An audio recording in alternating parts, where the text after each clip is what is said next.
Bismillahirrahmanirrahim. Assalamualaikum warahmatullahi wabarakatuh. Bismillahirrahmanirrahim. Alhamdulillahirabbil alamin. Allahumma shalli ala sayyidina Muhammad wa ala ali sayyidina Muhammad. Rabbi shrah li sadri wa yassir li amri wahlul 'uqdatam min lisani yafqahu qawli. Amin ya rabbal alamin. Billahi li syafaati Rasulillah al-Fatihah.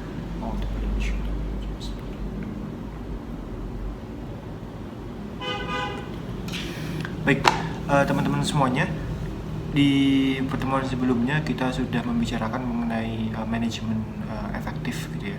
Bagaimana sebuah perusahaan harusnya bisa membuat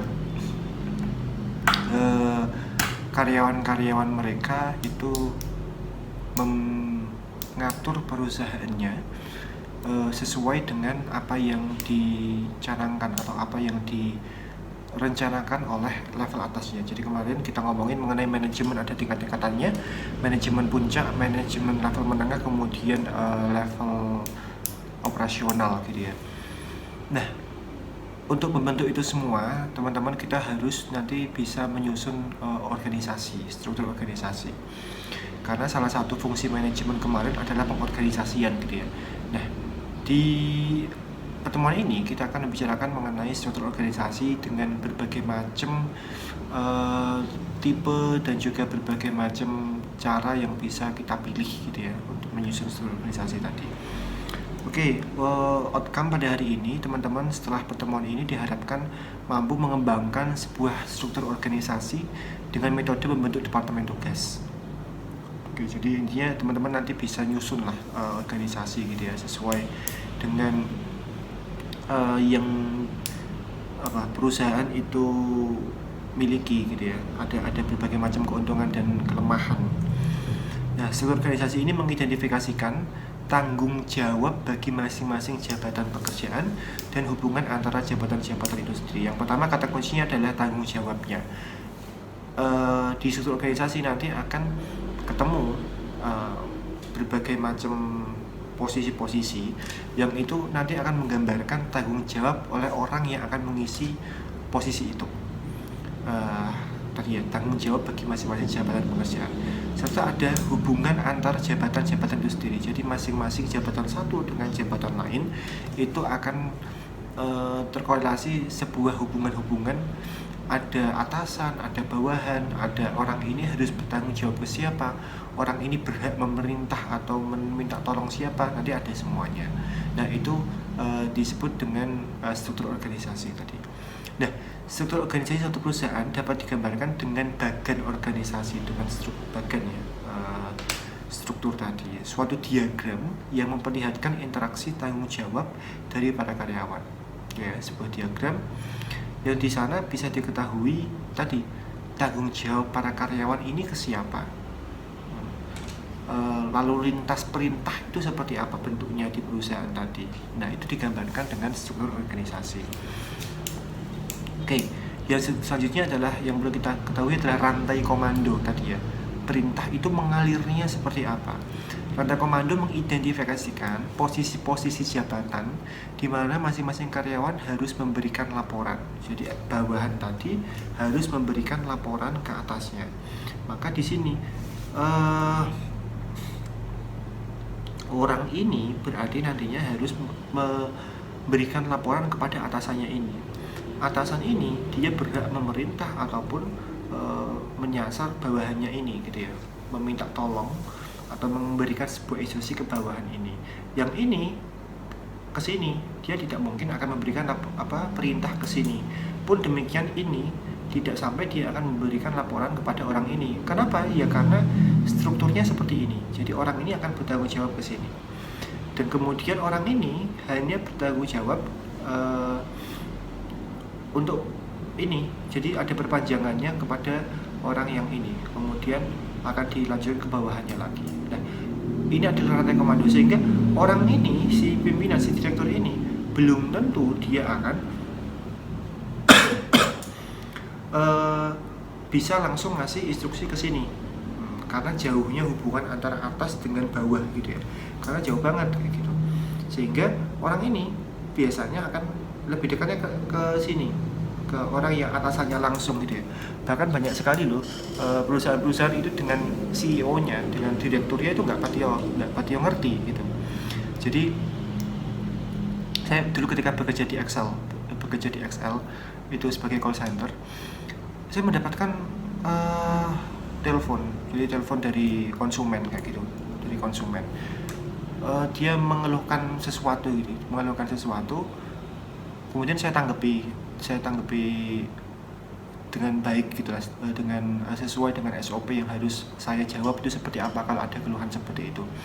Nah, baru tahu ketika kemudian ternyata dari supervisor itu yang nelpon tadi itu sebetulnya adalah CEO-nya langsung, Pak Hazmi, CEO-nya XL gitu ya, XL. Sehingga karena satu perusahaan itu karyawannya sangat ribuan, sangat banyak kayak gitu ya, seringkali kita tuh malah nggak tahu yang orang yang level atas ini siapa sih sebetulnya CEO-nya, malah nggak pernah tahu gitu. Tapi yang kita tahu siapa, yang kita tahu atasan kita langsung. Seperti aku karo kue laporannya kayak gini, tugas-tugasmu sudah tak kerjakan semua. Nah, maka tadi itu tanda komando sehingga atas sampai bawah tadi seperti yang saya kemarin bicarakan gitu ya di pertemuan manajemen efektif itu, perintah-perintah itu akan sampai bawah, menjadi detail itu akan di bawah gitu ya. Yang kita hanya perlu untuk laporan ke atasan kita secara langsung. Struktur organisasi berbeda-beda. Nah, perusahaan-perusahaan yang berbeda-beda akan menggunakan struktur organisasi yang berbeda pula. Teman-teman, tidak semuanya sama, ada struktur yang baku gitu untuk satu perusahaan, semua itu nggak ada. Pasti akan berbeda-beda. Perusahaan makanan tentu akan berbeda dengan perusahaan semisal yang bergerak di manufaktur industri gitu ya, itu akan berbeda. Kemudian perusahaan di bidang jasa itu juga strukturnya juga beda-beda juga. Selain itu, yang membedakan ini juga bisa jadi selain jenis usahanya, bisa juga tergantung dari cakupan besar atau kecilnya sebuah perusahaan tadi. Di sisi lain juga yang mempengaruhi adalah jumlah karyawannya tadi ya, jumlah karyawan yang dimiliki.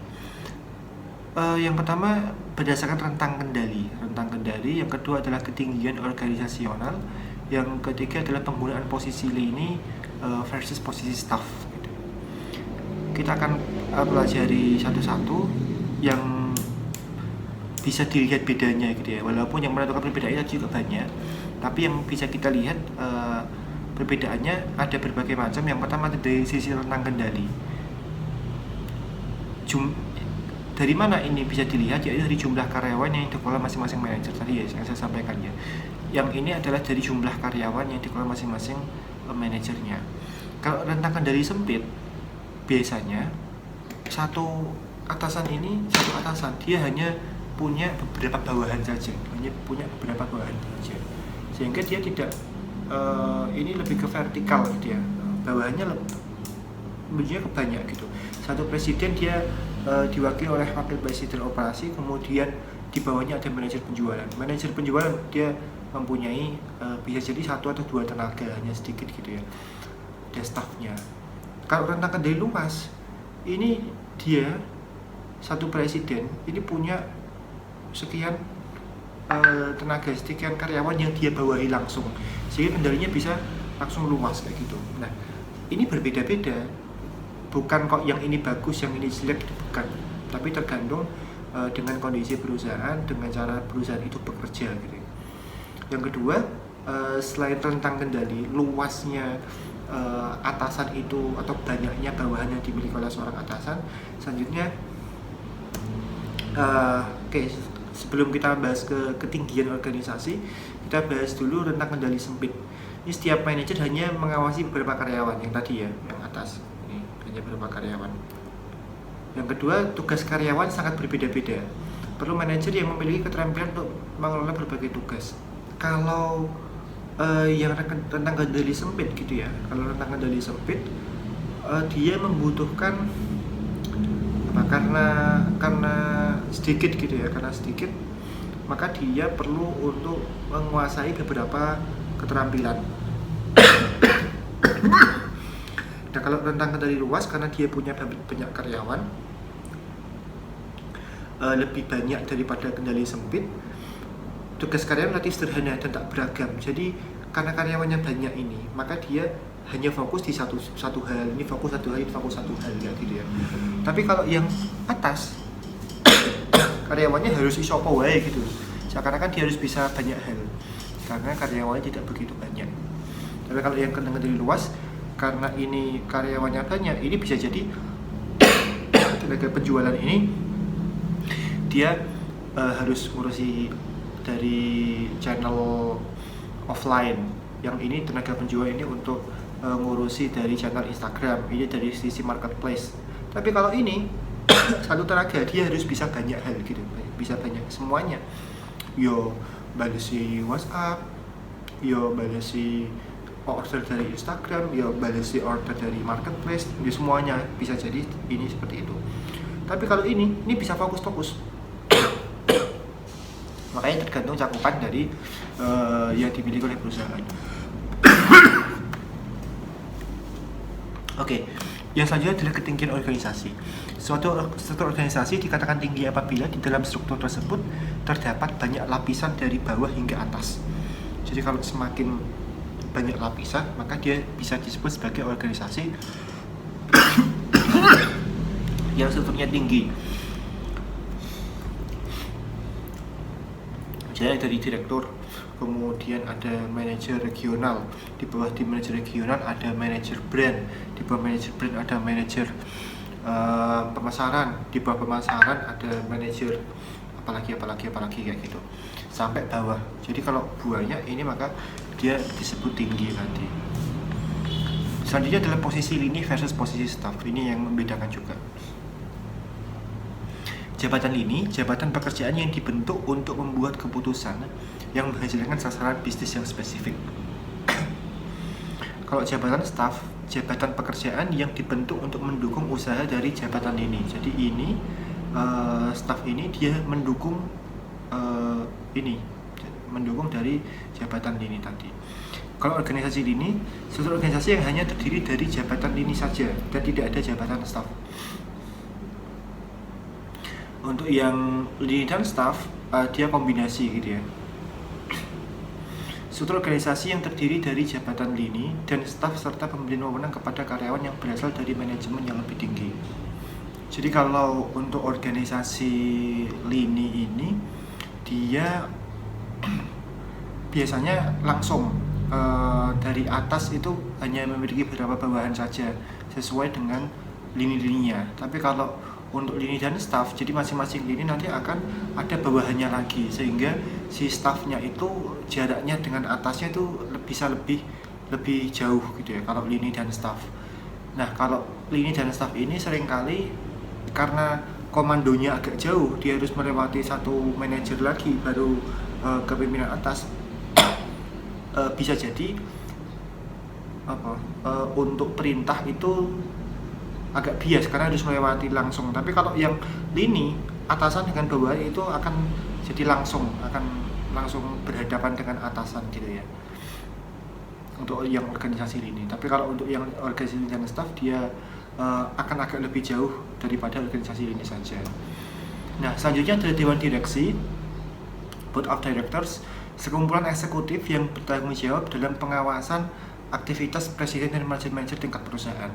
Jadi dewan direksi ini yang ngawasi, dia tidak ikut dalam menjalankan perusahaan, tapi dia mengawasi agar si para manajer, presiden dan para manajer itu bekerja sesuai dengan apa yang diinginkan oleh pemilik gitu ya.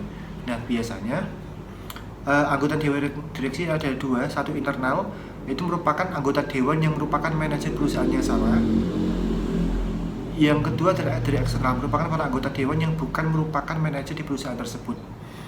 Kalau di CV itu juga ada namanya komisaris, di CV itu ada namanya komisaris. Jadi biar si direktur dan direktur kan sebetulnya masih karyawan. Direktur itu mau jabatannya paling tinggi pun itu sebetulnya masih karyawan. Nah, si karyawan ini kan harus membahagiakan pemilik, yang mana si owner ini punya keinginan. Jadi owner ini seringnya banyak dari mereka yang nggak bekerja gitu ya, banyak dari mereka yang nggak bekerja atau bahkan punya saham aja dan sama sekali tidak mengetahui tadi. Nah, si owner ini, para pemilik saham ini, itu kemudian dia milih dewan direksi, yang dewan direksi ini salah satunya nanti berhak untuk memilih direktur dan juga para manajemen level atasnya mereka siapa. Oke. Dan kemudian selain memilih, mereka juga bertanggung jawab dalam mengawasi aktivitasnya si karyawan yang dipilih tadi, si karyawan atau direktur dan manajer tadi, mereka bagaimana performanya gitu. Nah, si dewan direksi tadi ini itu bisa internal, artinya orang 12 ini atau berapa orang ini, 10 atau berapa itu, dia juga terlibat dalam aktivitas manajemen perusahaan, ikut jadi bekerja juga, jadi direktur atau manajer juga. Tapi kalau eksternal itu dia benar-benar tidak ikut bekerja, jadi hanya yang ngawasi aja tadi, ikut ngawasi. Oke. Selanjutnya adalah pengawasan auditor internal. Oke. Kalau ini harapannya udah paham sih. Jadi intinya si pemilik yang bisa jadi buahnya orang ini, dia milih dewan direksi. Nah, si dewan direksi ini milih CEO, milih direktur dan para manajer bawahnya gitu. Nah, si dewan direksi ini dia ngawasi kerjanya direktur sama para manajer ini. Yang mana dewan direksi yang tadi yang milih orang-orang itu, ada juga sebagian yang ikut milih dirinya sendiri. Nah, ada yang atau dipilih temannya untuk ikut terlibat di perusahaannya tadi, sehingga dewan direksi ini sebetulnya nggak kerja di kantor memutuskan langsung, itu tidak, tetapi dia sifatnya ngawasin agar si direktur tadi benar-benar bekerja sesuai dengan keinginan para pemilik pengennya gimana. Nah, kita lanjut ke pengawasan auditor internal. Salah satu untuk mencapai akuntabilitas, banyak perusahaan menggunakan auditor internal. Ada yang ngecekin, jadi auditor itu ada internal sama eksternal. Biasanya yang banyak perusahaan atau universitas atau siapapun itu, dia punya auditor yang di dalam perusahaan. Jadi yang ngeceki kerjanya udah benar atau belum. Kalau di Unisnu ada namanya lembaga penjamin mutu yang dia ngecekin semua pekerjaan para dosen-dosen dan juga para stafnya kayak gitu. Ini sudah benar sesuai dengan mutu atau belum. Auditornya bertanggung jawab untuk memastikan bahwa seluruh departemen telah mengikuti panduan dan prosedur perusahaan. Jadi contohnya dia harus ngecekin nih si LPM, lembaga penjamin mutu tadi, ngeceki apakah para dosen itu benar-benar ngajarnya sesuai dengan kurikulum, misalnya ngajarnya benar-benar 14 pertemuan misalnya, atau soal-soalnya itu apakah sudah sesuai dengan silabusnya atau belum. Para staf pun demikian juga, para staf administrasi. Kalau dulu pernah kerja di UII itu benar-benar diceki. Salah satunya misalnya yang di bagian administrasi, dia harus ngecek surat masuk surat keluar. Dites, coba kamu carikan surat yang masuk pada tanggal Januari 15 2021. Lihat arsip, langsung bisa dapat berapa detik dia ngambil tadi, apakah sudah sesuai dengan standar mutunya gitu, berapa menit dia nyari. Kan seringkali kita kalau nyari dokumen di kampus misalnya, teman-teman itu ya, dokumennya boleh di gitu, karena penataan arsipnya nggak rapi ya, gitu juga ada. Maka perlu ada namanya auditor internal untuk ngawasin posisi apapun yang ada di perusahaan, sehingga masing-masing posisi itu sudah ada pertanyaan-pertanyaan yang harus dipenuhi jawabannya. Bagaimana misalnya bagian CS gitu ya, bagian CS nanti harus di audit juga bagaimana dia dalam melakukan pelayanan, kemudian melakukan penggalian informasi dengan konsumen, kemudian pencatatan informasi tadi diarsip apa enggak, kayak gitu nanti akan diaudit juga. Intinya auditor internal itu adalah yang menilai kinerja semua posisi yang ada di perusahaan, seluruh departemen yang ada di perusahaan tadi, apakah sudah sesuai dengan yang diinginkan atau belum. Nah, ini sing tukang biji, tukang golek elek, tukang golek ada celah atau tidak nih posisi ini ya gitu. Nah, tapi walaupun dia tukang biji, tapi dia juga di dalam perusahaan, artinya bagian dari perusahaan tadi. Untuk tahu udah benar atau belum sih kerjanya. Nah, tapi nanti juga ada namanya auditor eksternal yang tugasnya menilai sama, tapi dia bukan dari dalam perusahaan, tapi dari luar gitu ya, sehingga mungkin akan lebih objektif dalam menilai. Yang selanjutnya adalah pendistribusian wewenang. Sebuah perusahaan harus memutuskan bagaimana akan mendistribusikan wewenang untuk melakukan pengambilan di antara posisi jabatan. Yang pertama adalah sentralisasi. Sebagian besar wewenang perusahaan berada pada manajer tingkat tinggi. Jadi keputusan kabeh terpusat di atas. Kalau desentralisasi, wewenang terbagi di antara berbagai divisi atau para manajer. Jadi para manajer ini yang tadi ya, atasan, kemudian ada manajer masalah dan manajer ini, mereka juga berhak untuk membuat sebuah keputusan.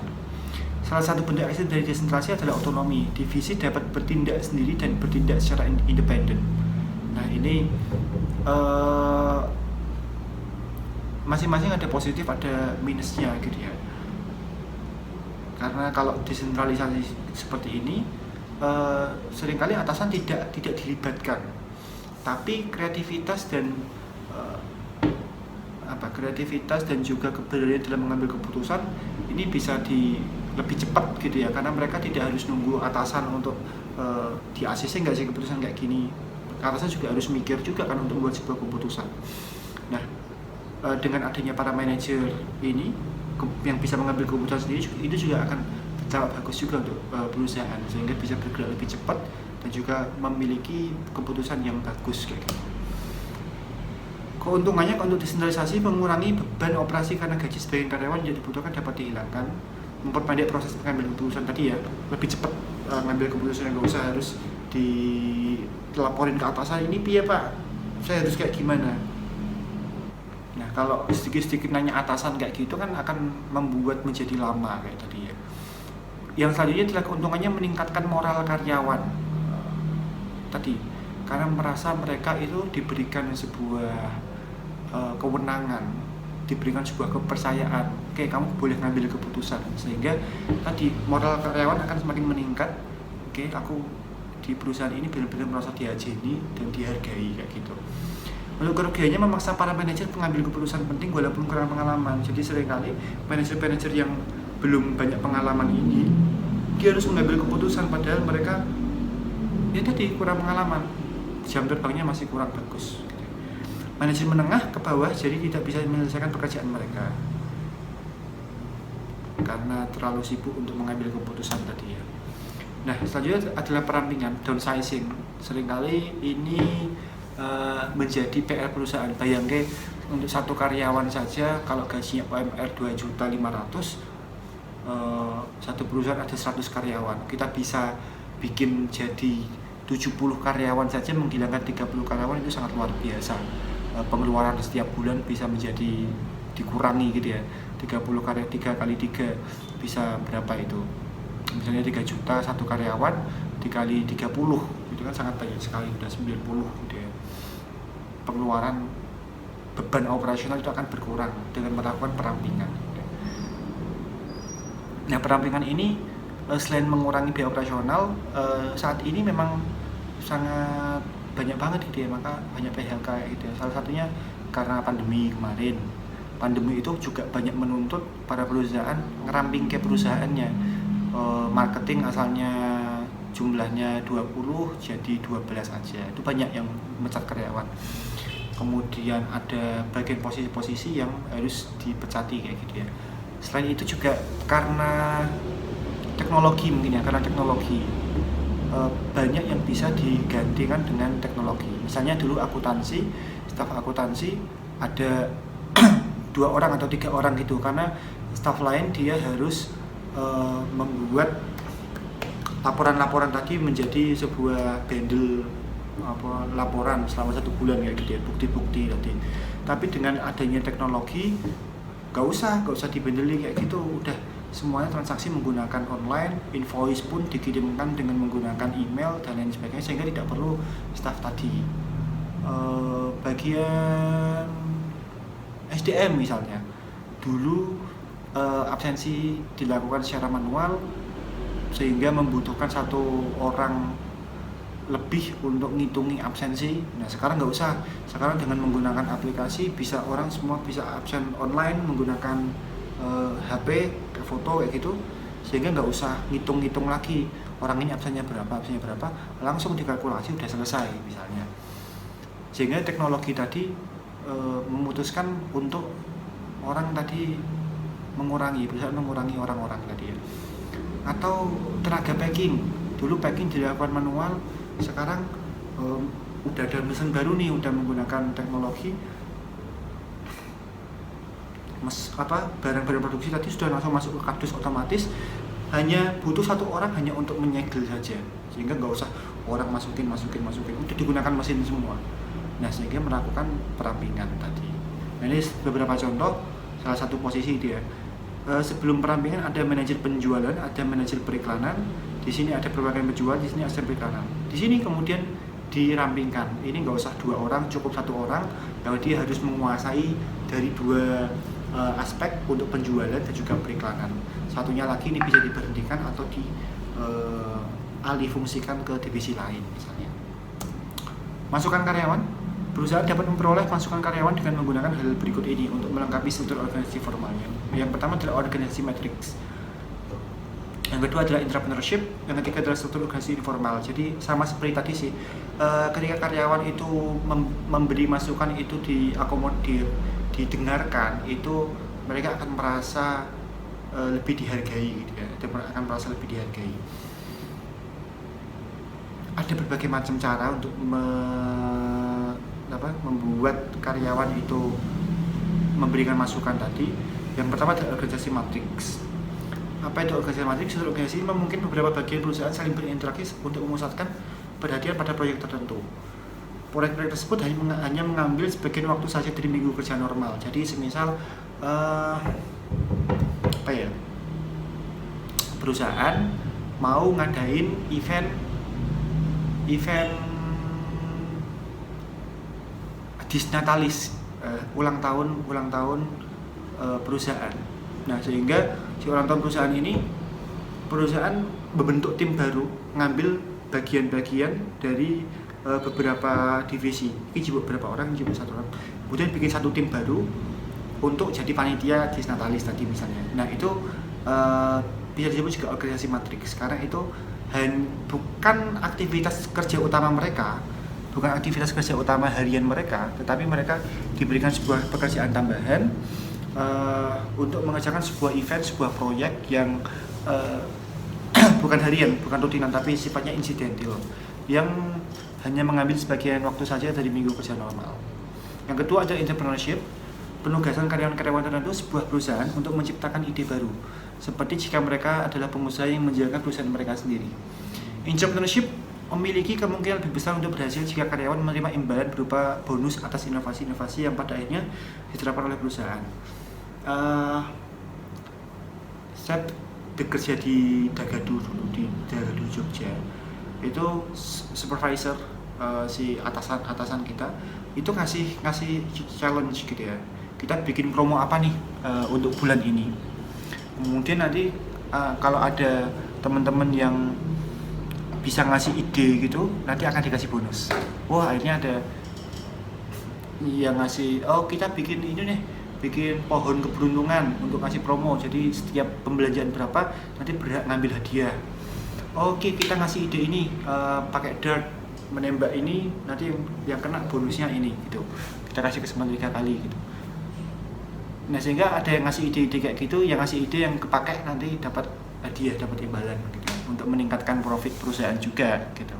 Nah, itu salah satunya disebut entrepreneurship. Ini metode entrepreneurship. Jadi melibatkan karyawan biar ngasih ide-ide baru untuk perusahaannya. Tadi akan lebih berhasil jika ada bonusnya gitu ya. Nggak cuma ide-ide tok tapi nanti kayak apa-apa. Yang selanjutnya adalah struktur organisasi informal. Ini jaringan komunikasi informal di antara karyawan perusahaan.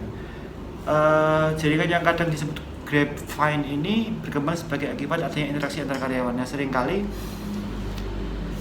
apa ya, kayak ada ini ya, komunitas gitu ya, komunitas di luar organisasi yang seharusnya, struktur organisasi yang seharusnya gitu ya.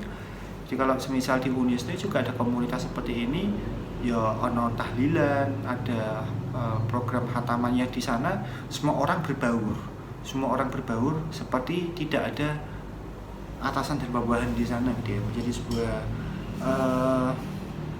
interaksi yang sangat bagus antara, bisa jadi OB berkomunikasi dengan begitu bagus dengan rektor, direktur dengan ini bisa berkomunikasi dengan baik tanpa memikirkan mereka ini atasan dan bawahan.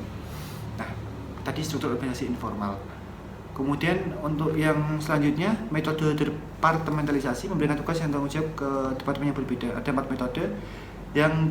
Yang pertama, membuat departemen berdasarkan fungsi. Presiden, ini ada fungsi keuangan, fungsi pemasaran, ada fungsi operasional. Nah, ini yang pertama, kita bikin struktur organisasi, membuat departemen-departemen berdasarkan fungsinya. Ini fungsi keuangan, lurus kayak gini, kemudian fungsi pemasaran, salah satunya bisa penjualan, yang operasional nanti fungsinya untuk produksi, berdasarkan fungsinya.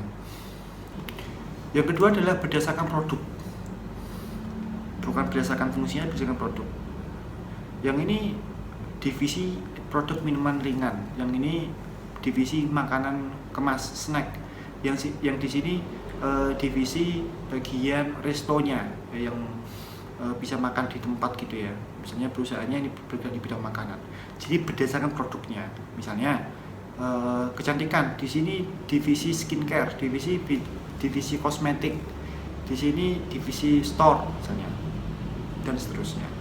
Yang selanjutnya berdasarkan lokasi, manajer Jepara, manajer Kudus, manajer regional Pati. Nah, itu menggunakan lokasi yang timbul karena perusahaan mempunyai banyak cabang, sehingga masing-masing manajer akan membawahi daerah tertentu. Yang ini departemen per pelanggan, departemen yang dibawahi oleh manajer yang khusus menangani kelompok pelanggan tertentu. Misal manajer kelompok pelanggan yang online, manajer berdasarkan ada manajer yang offline gitu. Nah, ini bisa menjadi inspirasi bagaimana kita nanti kalau membuat perusahaan, kita bikin staff-staffnya itu atau pemisahan departemennya berdasarkan apa sih? Ada beberapa hal yang bisa dipilih nanti ya.